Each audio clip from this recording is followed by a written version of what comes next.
नेहा कहीं बाहर गई हुई थी। जब घर आई तो उसकी सास उसे ताने मारते हुए कहने लगी, आ गई छोटी बहू, आजकल तुम कुछ ज्यादा ही बाहर घूमने लगी हो। मेरे बेटे को गुजरे हुए अभी साल भर भी नहीं हुए हैं और तुम्हारे तो रंग ही बदल गए हैं। नेहा कुछ नहीं बोली, बस सर झुकाकर घर के भीतर जाने लगी। जब से उसके पति का स्वर्गवास हुआ था, तब से शारदा जी उससे कुछ न कुछ सुनाती ही रहती थी। वह अपनी बड़ी बहू और बड़े बेटे से खूब प्यार दुलार से बातें करती थी, लेकिन छोटी बहू विधवा होने के बाद से उनकी आंखों की किरकिरी बन चुकी थी। ऊपर से नेहा की बेटी उन्हें जरा भी पसंद नहीं आती थी। बस नेहा के ससुर मोहनलाल जी ही अपनी बहू का ध्यान रखने की कोशिश करते थे। नेहा और आकाश की लव मैरिज हुई थी, तो नेहा के परिवार वालों ने उससे सारे संबंध समाप्त कर लिए थे। लेकिन आकाश के पिता मोहनलाल जी नेहा को बिल्कुल अपनी बेटी की तरह प्यार दुलार देते थे। अब जब आकाश इस दुनिया में नहीं था, तो मोहनलाल जी उसके प्रति सारे फर्ज निभा रहे थे। एक दिन नेहा अपने ससुर जी के पास गई और कहने लगी, पापा, पापा जी, आपको तो पता ही होगा ना कि आकाश के जाने के बाद मैं कितनी टूट चुकी हूँ। लेकिन मम्मी जी हर वक्त मुझे अब सगुनी कहती रहती हैं, पलक को भी ताने मारती रहती हैं। मैं ऐसे माहौल में यहाँ नहीं रहना चाहती। मैं सोच रही हूँ कि नौकरी की तलाश कर लेती हूँ और यह घर छोड़ देती हूँ। कहते कहते उसका गला भर आया। मोहनलाल जी ने गहरी सोच में डूब गए। फिर उन्होंने कहा, बहू, तुम्हें जैसा ठीक लगे तुम वैसा ही करो, मैं तुम्हारे साथ हूँ। नेहा उसी दिन से नौकरी की तलाश में जुट गई। जल्दी ही उसे नौकरी मिल गई। जब उसने यह बात घर में सबको बताई, तो शारदा जी गुस्से में कहने लगी, अच्छी बात तो है, अब तुम अपना खर्च उठाने लायक हो गई हो, तो इस घर से चली जाओ। रोज रोज तुम्हारी मनोज शकल नहीं देखनी पड़ेगी।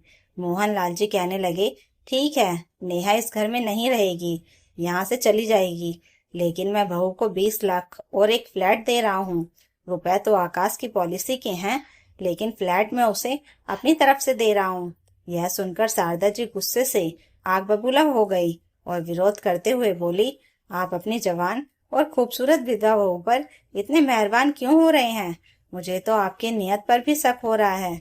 मोहनलाल जी ने ढिंढ सवर में कहा, देखो, तुम्हें चाहे कितनी बकवास करनी हो कर लो, लेकिन मैं बहू को ऐसे बेसहारा नहीं छोड़ सकता। तुम्हें बहू घर में नहीं चाहिए ना, तो मैं भी नहीं चाहता कि वह इस घर में रहे और रोज तुम्हारे ताने सुनकर घुटकर जिए। वह अपनी जिंदगी अपने हिसाब से जिएगी, लेकिन उसे उसके हिस्से का हक मिलकर रहेगा। आकाश ने वो पॉलिसी करवाई थी, तो उसमें नॉमिनी के रूप में नेहा का नाम रखा था, इसलिए पॉलिसी की सारी रकम उसे ही मिलेगी। साथ ही मैं उसे अपनी तरफ से फ्लैट दे रहा हूँ, ताकि मेरे मन में यह बोझ ना रहे कि मैंने अपनी बहू को बेसहारा छोड़ दिया। आखिर तुम्हें जो सोचना है सोचो, जो करना है करो। अपना फैसला सुना कर वो अपने कमरे में चले गए। नेहा की आंखों से झरझर आंसू बह रहे थे। आज उसके ससुर जी ने एक पिता होने का फर्ज बखूबी निभाया था। वह सास के ताने सुन सुनकर टूटने लगी थी और घर में रहना नहीं चाहती थी। इसलिए तो उसने नौकरी ढूंढी थी और घर से बहुत दूर जाना चाहती थी। लेकिन आज उसके ससुर जी ने उसे इस तरह से सपोर्ट किया था कि उसका मन भी उठ गया था। भले ही मायके ने उससे रिश्ता तोड़ लिया था, लेकिन उसके पिता तुल्य ससुर जी आज उसके साथ खड़े थे। कुछ समय बाद ही वह घर छोड़कर चली गई। उसके ससुर जी ने उसके ऑफिस के पास उसके लिए एक फ्लैट खरीद दिया था। उसने अपनी नई जिंदगी की शुरुआत की। वह ऑफिस जाती थी और उसकी बेटी पलक स्कूल जाती थी। स्कूल से वापस आने के बाद पलक घर पर अकेली रह लेती थी। वक्त ने उसे भी समय से पहले ही बड़ा बना दिया था। जब शाम को नेहा ऑफिस से घर आती थी, तो माँ बेटी मिलकर ढेर सारा समय साथ बिताती थी। नेहा उसे अच्छी बातें सिखाती थी, जिंदगी में हमेशा आगे बढ़ने की सीख देती थी। पलक भी अपनी माँ के संघर्षों को देख रही थी, इसलिए अच्छी तरह से जानती थी कि जिंदगी में पढ़ाई लिखाई का क्या महत्व होता है। वह भी खूब मन लगाकर पढ़ाई करती थी और बड़ी होकर अपनी माँ के सारे दुख दूर दूर कर देना चाहती थी। देखते ही देखते वक्त पंख लगाकर उड़ गया। कुछ सालों में उसके ससुर जी का भी देहांत हो गया, लेकिन तब तक नेहा अपने दम पर जीना सीख चुकी थी। उसकी बेटी भी बड़ी हो रही थी और अब नेहा अपनी बेटी की तरफ से भी निश्चित थी, क्योंकि वह देख रही थी कि उसकी बेटी अपनी जिंदगी को लेकर कितनी गंभीर है। उसकी बेटी की पढ़ाई पूरी हुई। आज वह एक टीचर बन चुकी थी। उसे टीचर ही बनना था, क्योंकि वह अपने जैसी हजारों लड़कियों को शिक्षित करके उनके हाथों में आत्मनिर्भरता और सम्मान सौंपना चाहती थी। वह चाहती थी कि हर बच्चा पढ़कर इस काबिल बन पाए कि अपने माता पिता के संघर्षों का मीठा फल उन्हें दे सके। नेहा अब अपनी बेटी के लिए कोई अच्छा जीवन साथी ढूंढ रही थी, ताकि वह अपनी यह जिम्मेदारी भी पूरी कर सके। एक दिन नेहा के साथ काम करने वाली सीमा ने उसे बताया कि उसकी बेटी के लिए रोहित अच्छा रहेगा। रोहित सीमा की बहन का बेटा था। नेहा ने सोचा कि चलो एक बार लड़के से मिल ही लेते हैं। वह उसी दिन सीमा के साथ उसकी बहन के घर पहुंच गई। थोड़ी देर में सीमा की बहन ने अपने घर में काम करने वाली नौकरानी को आवाज लगाते हुए कहा, अरे सुषमा, जरा चाय नाश्ता ले आओ, मेहमान आए हुए हैं। थोड़ी देर बाद एक वृद्ध औरत नेहा के सामने चाय नाश्ते की ट्रे रख गई।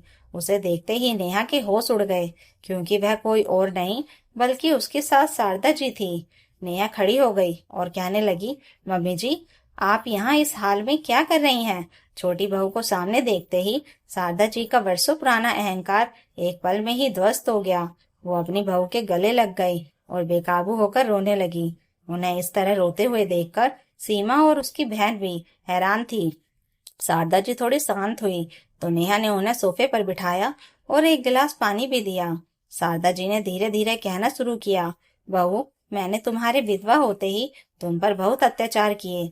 शायद मेरे उन्हीं बुरे कर्मों का फल है जो आज मैं भुगत रही हूँ। मैंने तुम्हें अपने घर में रहने तक नहीं दिया, तुम्हें अपशगुनी और मनूस कहकर तुम्हारा जीना मुश्किल कर दिया। जब मेरे पति ने तुम्हें आर्थिक मदद की और फ्लैट दिया, तब मैं उनसे भी नाराज रहने लगी। मेरी नाराजगी धीरे धीरे इतनी बढ़ गई कि मैंने उनसे बातचीत करना भी छोड़ दिया। लेकिन मुझे कहाँ पता था कि वो हमेशा हमेशा के लिए ही छोड़कर चले जाएंगे। एक रात जब वो सोए तो सुबह उठे ही नहीं। उस वक्त तुम उनके अंतिम दर्शन करने आई थी, लेकिन मैं इन सब का जिम्मेदार तुम्हें ही मानने लगी। मुझे लगा कि जिस तरह तुम अपने पति को खो चुकी हो, उसी तरह मेरे पति को भी तुम ही ले गई। तुम्हारी मनुष्यत के कारण वो इस दुनिया में नहीं है। मेरी नफरत तुम्हारे लिए और भी बढ़ गई थी। फिर मैं गुमसुम रहने लगी। मुझे पता ही नहीं चला था कि बच्चे की नजरों में भी उतर गई हूँ।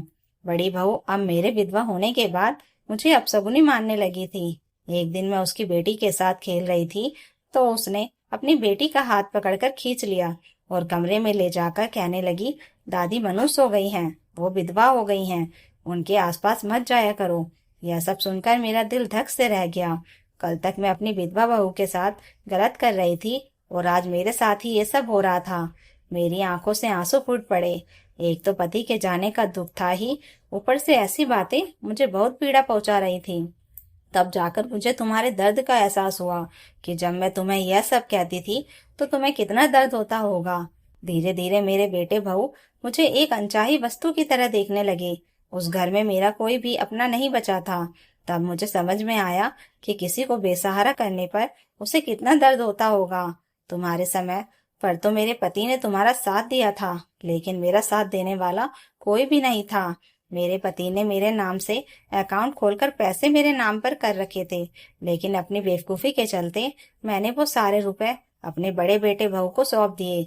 मुझे लगा था कि ये लोग मुझसे इतना प्यार करते हैं, मेरे सारे रुपए इन्हीं के हैं। लेकिन रुपए हाथ में आते ही उन्होंने मुझे हर बात में जलील करना शुरू कर दिया। मैं अपने आत्मसम्मान पर लग रही चोट को सहन नहीं कर पाई और उस घर से निकल आई। कई दिनों तक इधर उधर भूखे प्यासे भटकने के बाद मुझे यहाँ पर काम मिल गया। मैं यहीं पर काम करने लगी और 2 वक्त की रोटी खाकर बुढ़ापे के दिन काट रही हूँ। मुझे नहीं पता था कि मैं दोबारा कभी तुमसे टकरा जाऊंगी, लेकिन आज जब मिल ही गई हूँ तो मुझे माफ कर दो बहू। इतना कहकर वो रोने लगी। नेहा का गला भर आया। वह कहने लगी, मम्मी जी, वह सब छोड़िए, आज के बाद आप मेरे साथ ही रहेंगी। हमारे पास पापा जी का दिया हुआ घर है, तो आपको दर दर की ठोकरें खाने की क्या जरूरत है? शारदा जी रोते हुए कहने लगी, नहीं, मैं तुम्हारे यहाँ तुम्हारे साथ नहीं रहूंगी। मैंने तुम्हारा कितना अपमान किया था, मैं किस मुंह से तुम्हारे साथ रहूं? काफी देर तक समझाने के बाद शारदा जी भी अपनी बहू और पोती के साथ रहने के लिए तैयार हो गई, लेकिन वो किसी से नजर नहीं मिला पा रही थी, क्योंकि उन्होंने अपनी बहू और पोती के साथ कितना गलत व्यवहार किया था। फिर भी आज बहू और पोती ने बड़ा दिल दिखाते हुए उन्हें अपना लिया था। वह बार बार अपनी पोती और बहू से बस माफी मांगती जा रही थी। नेहा बस इतना ही सोच रही थी कि लोग हमारे साथ गलत करते हैं और भगवान उसकी सजा उन्हें दे ही देता है। तो दोस्तों, अगर कहानी अच्छी लगी हो तो लाइक कीजिए, कमेंट कीजिए और हाई बटन दबाकर हमें और कहानियां लाने के लिए मोटिवेशन दीजिए और चैनल को सब्सक्राइब जरूर कर लीजिएगा। Thank you for watching.